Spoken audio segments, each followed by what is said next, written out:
Chers amis Lions, pour votre taroscope annuel de 2025.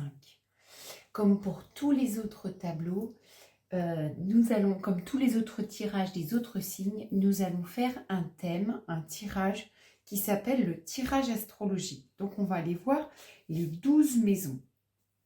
Je vous rejoins juste après avoir fait le tableau. Je vais accélérer la vidéo pour que vous ne puissiez pas attendre que je vous pose toutes mes cartes. Et après, on va aller voir chaque maison pour vous. Qu'est-ce qui se dessine dans votre année 2025? À tout de suite.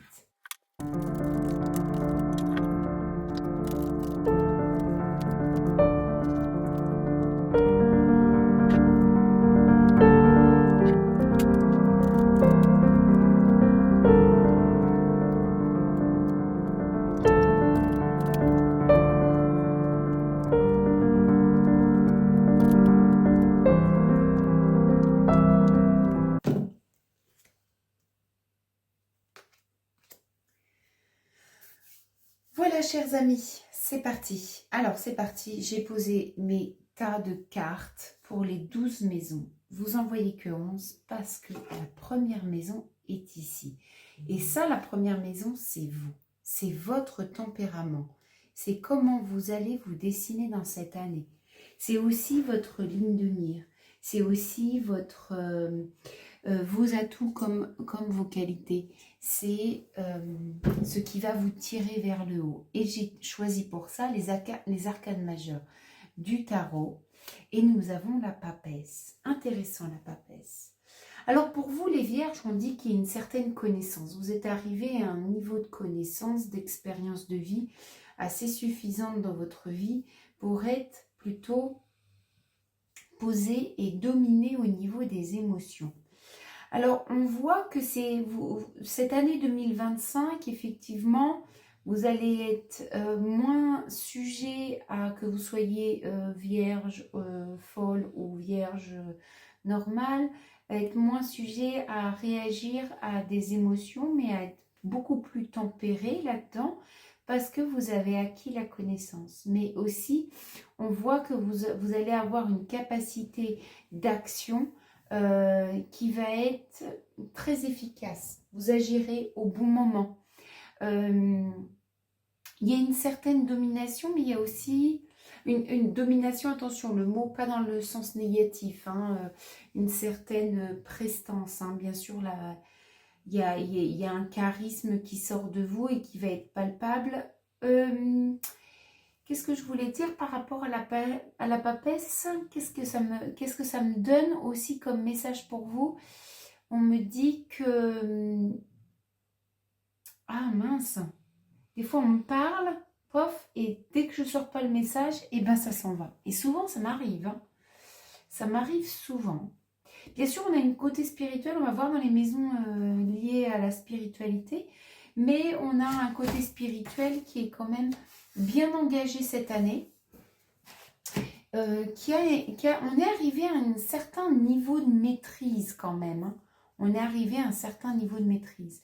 Qu'est-ce que je voulais vous dire? Bon, ça me reviendra peut-être plus tôt parce que c'est venu dans ma tête et puis, pof, c'est reparti. Ce qui m'arrive souvent en consultation, si je ne chope pas le message tout de suite, ça repart. Bon, mais je reviendrai. Ah oui, exactement, ça vient, c'est bon. Ce que je ressens, c'est qu'on a une fédération, un côté leader. Les vierges, cette année, vous allez peut-être avoir certains événements qui vont vous faire travailler votre capacité à rassembler, à unir et à insuffler à un groupe ou aux autres.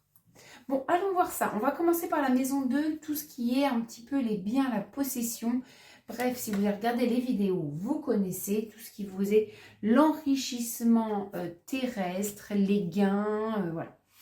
Bon, on va être beaucoup dans la générosité, voire trop. Attention les vierges, on n'a pas d'enrichissement. Donc déjà, côté vierge, votre patrimoine risque de rester à l'état dans lequel il est. Mais pourquoi? Parce qu'on est trop généreux vers les autres et on a des dépenses inconditionnées. Il y a trop de folie dans votre façon de gérer votre argent et trop de tentations. Attention à ça, il va falloir peut-être être vigilant à ce comportement dépensier pour les autres, mais être aussi dans la tentation. Je veux ça. On est un peu dans la consommation. Alors, maison 3, la communication. Ça peut être aussi les frères et sœurs, hein, mais c'est tout ce qui est des échanges.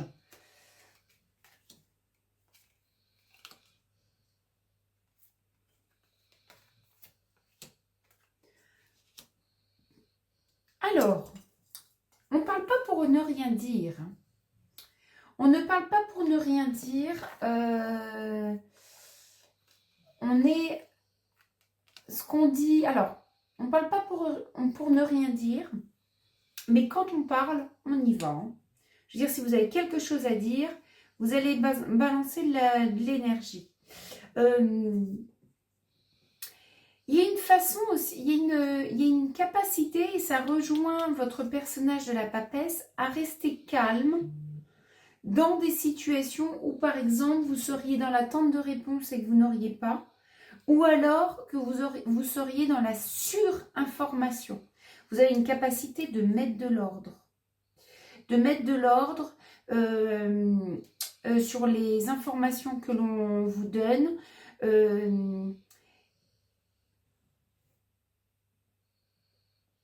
Il y a aussi, j'ai beaucoup d'ordre dans les échanges, c'est-à-dire que, vous voyez, je vous disais, dans votre personnage, vous parlez au bon moment, au bon escient, c'est-à-dire que vous êtes capable de introduction, démonstration, conclusion.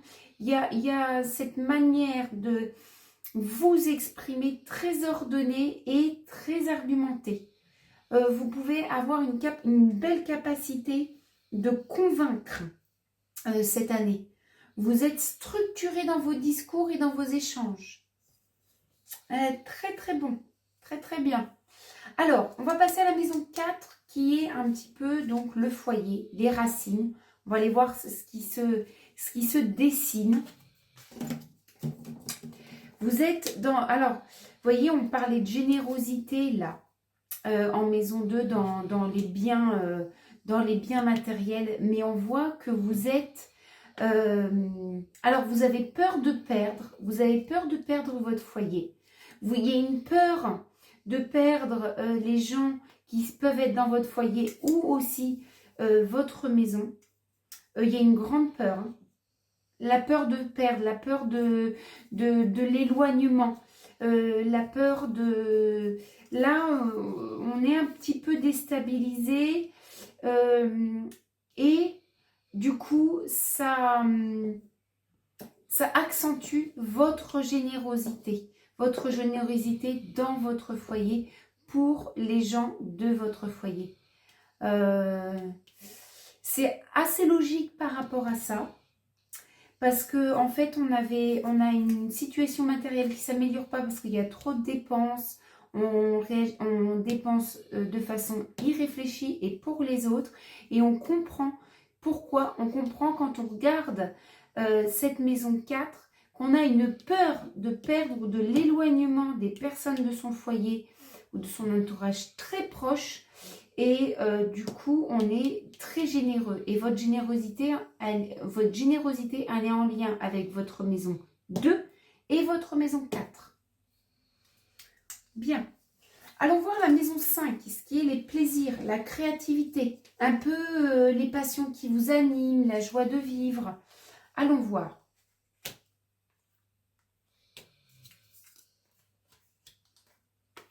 J'ai une notion d'attente. J'ai une notion de faire passer ses plaisirs après les autres. J'ai une patience, vous voyez. On patiente. Nos plaisirs passeront si elles sont en harmonie avec le monde extérieur. Si ça n'empiète pas sur d'autres relations avec d'autres personnes ou avec mon travail. Il y a une certaine patience. Vous avez sûrement de grandes envies, de choses à faire. Vous avez des projets peut-être, vous avez vraiment peut-être une envie de voyage, une envie de construction, une envie de créativité, quelque chose qui vous nourrit, mais vous êtes assez patient là-dessus. Vous savez que c'est pas encore le bon moment. Vous travaillez dessus quand même, il y a une certaine négociation, une notion de négociation, parce qu'il peut y avoir aussi une notion de voyage et de l'étranger. Mais vous êtes patient, vous travaillez dessus. Finalement, cette négociation, c'est avec les autres, mais c'est avec vous-même, à savoir, ok, quand est-ce que c'est le bon moment? Es-tu prête? As-tu les moyens nécessaires? C'est intéressant ça, très intéressant. Et j'admire ce comportement que vous avez par rapport à ce qui vous anime, par rapport à vos plaisirs, d'avoir cette certaine patience et de ne pas brûler les étapes. C'est vraiment, vous voyez la papesse est vraiment en lien avec ça. Hein. C'est très beau. Bon, voyons voir. Hop, c'est là, il y a mon chat qui vient. Voyons voir la maison 6. La maison 6 qui est le travail, la routine, un petit peu le métro boulot dodo. Alors, qu'est-ce qui va se passer dans le métro boulot dodo?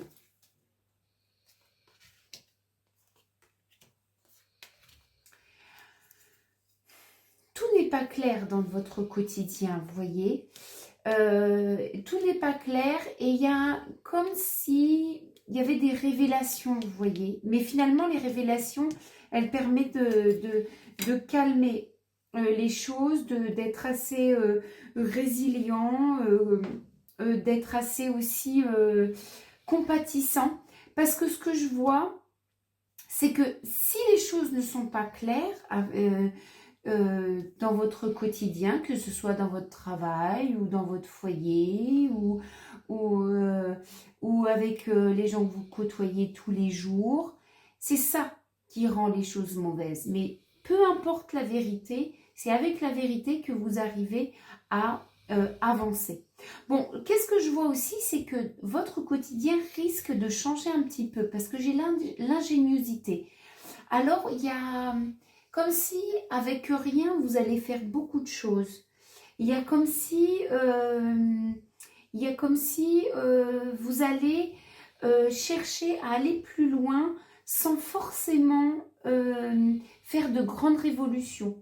Mais voyez, ce que je ressens, c'est que on harmonise tout, on fait en sorte que tout soit prêt pour enfin imbriguer tous les éléments que vous souhaitez modifier. Bon, il y a un changement de quotidien. La tempérance aussi, ça me montre qu'on alimente ce qui fonctionne. Si ça fonctionne, alors à ce moment-là, on va accentuer dans ce qui fonctionne. Bon, en tout cas, avant de passer à l'ingéniosité, il va falloir, vous voyez, mettre les choses au clair. Il va falloir vous poser la question, qu'est-ce qui reste à éclairer? Maintenant, on va passer dans la maison 7, qui est l'une des maisons les plus attendues, puisque c'est l'autre, c'est l'opposé. Alors, c'est l'associé, c'est... Voilà. Bon. Intéressant. Bon, alors déjà, on a un personnage, ça veut dire que déjà, c'est un domaine qui va être assez important pour vous cette année. Votre relation avec votre partenaire. Il y a certaines certitudes qui vont vous apporter du bien-être dans votre partenariat avec l'autre. Alors, la maison 7, c'est l'opposé, c'est le partenaire amoureux, mais ça peut être aussi l'associé. Les certitudes, les choses, la certitude, c'est un peu la confiance que vous allez mettre aussi entre vous deux, va apporter du bienfait dans le partenariat, dans le couple. Et du coup, on va avoir un peu plus de curiosité à essayer des choses un peu nouvelles, à aller peut-être un peu plus loin. Mais ce que je vois, c'est que c'est vous. Vous voyez, ce personnage, c'est un peu vous. Que vous soyez un homme ou une femme, je ne ressens pas dans cette carte-là l'autre. Par contre, je ressens vous. Et je sens que c'est vous qui avez ce côté assez yang. Vous voyez, très dans l'action, terre à terre, faisons ça, essayons ça. Vous êtes assez initiateur. Parce que la papesse, elle dit que vous avez un contrôle de vos émotions. Du coup, vous êtes en capacité d'agir. C'est-à-dire que vous ressentez vos émotions, mais vous avez cette capacité derrière d'agir parce que vous n'êtes pas contrôlé par ce qui est l'émotionnel et tout ça. Bon, vous avez compris. Vous avez compris. Alors, passons à la maison 8, qui est votre grande transformation de l'année.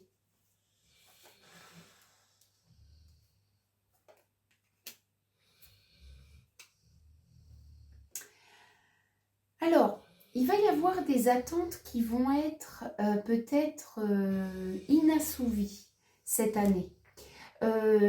Votre challenge va être de patienter dans, comment dire, dans l'intuition. C'est-à-dire que vous n'allez pas savoir finalement si vous n'allez pas savoir vraiment certains choix ou certaines décisions. Et ce qui va vous obliger à être un petit peu flexible en attendant les signes, en attendant un objectif bien terre à terre. Ça me fait penser un peu à cette maison 4 et cette maison 1 où on voit qu'il y a, surtout la maison 4 où il y a des peurs. Là, j'ai l'impression que vous n'allez pas être beaucoup guidé cette année, en tout cas une très grande partie de l'année. Vous n'allez pas être très bien oui, guidé par vos intuitions, par de la certitude. Ce qui va faire que voilà, vous allez suivre un petit peu le cours, mais ayez confiance parce qu'on a quand même cette porte qui montre qu'il y a un objectif qui se définit en fin d'année. Il y a quelque chose qui est plus clair, mais votre crise cette année, ça va être la non-réponse. Je ne sais pas. Je ne sais pas. Le non-savoir dans vos choix. Bon, alors, qu'est-ce qu'on a d'autre maintenant en maison 9 qui est un peu la spiritualité? Ça, c'est très joli. Hein, c'est très, très, très joli. Ah, intéressant, parce que vous voyez votre crise, la crise va vous pousser à vous adapter. Et vous voyez, dans la spiritualité, on a cette adaptabilité qui s'y met, qui se développe. On va avoir aussi ce côté enchanteur qui va se développer. C'est-à-dire que vos paroles, comme disait la sagesse avec ce savoir spirituel, vos paroles vont être de plus en plus bues par votre entourage parce qu'il y a une certaine compréhension, il y a une bénédiction. Et vous voyez, dans la sagesse, je ressors la chouette qui est vraiment le symbole de la sagesse où on me dit définitivement oui. Donc, j'ai vraiment un step de passer cette année. Et vous le sentirez en fin d'année. Il y aura quelque chose de différent entre janvier et décembre 2025. Il y aura des leçons reçues, des compréhensions. Donc, pas mal. Allez, on va aller voir la maison 10 qui est un peu la carrière. La carrière, le statut social. Et le statut social, et on parle de statut. Bon, c'est un peu ébranlé cette année. Hein. Il va y avoir des remises en question. On va se poser quand même pas mal de questions sur sa place dans la société. Est-ce qu'on fait bien quelque chose qui nous plaît? Est-ce que nos responsabilités nous conviennent? Il va y avoir une certaine recherche de paix parce que je vois que ce n'est pas le cas. Il y a un équilibre qui n'est pas trouvé et il risque de se passer des événements qui vont vous pousser à harmoniser un petit peu cette carrière. Est-ce que la voie de la carrière que vous avez choisie vous correspond? Est-ce que c'est celle qui vous met en valeur? Est-ce que c'est celle qui utilise vos qualités? Donc, il y a une remise en question côté professionnel cette année. Allez, on enchaîne sur la maison 11, la communauté, un peu les amis. Qu'est-ce qui se passe avec les amis? Alors, avec les amis, il peut y avoir un petit peu de déception parce qu'il y a des choses qu'on aurait pu commencer à construire avec ses amis, faire beaucoup de sacrifices, mais que finalement, il s'avère que ce sont des projets qui pourraient être beaucoup plus positifs en étant seuls qu'en étant avec nos amis, que le retour de l'investissement que vous faites avec vos amis, les projets, les vacances, les voyages, même les projets professionnels, arrive à quelque chose qui n'est pas forcément comme vous l'attendiez. Donc attention à tout ce qui est projet en commun avec les amis. Restez assez indépendant, vous voyez. Restez indépendant. Les gens vont boire vos paroles, les gens vont vous écouter, les gens vont avoir une certaine admiration pour vous, vont vous aimer pour ce que vous leur enseignez, mais n'y voyez pas d'association non plus avec tous vos amis très bonne. Non, non. J'ai le mot, c'est pas fructueux, voyez, j'ai ce mot-là. Bon, et puis alors, on va aller voir la dernière maison, votre inconscient. Alors, votre inconscient, il vous dit qu'il y a un petit peu mieux. Il y a un petit peu mieux quand même. Il y a un côté assez rigide chez vous. On le trouve aussi chez la papesse. Un côté un petit peu autoritaire qu'il faut réharmoniser, voyez. Et cette année-là va être votre chemin de réharmoniser ça, de mettre un petit peu plus de légèreté, un petit peu plus de beauté dans vos paroles, dans vos actions. Et la justesse est quelque chose à aller chercher.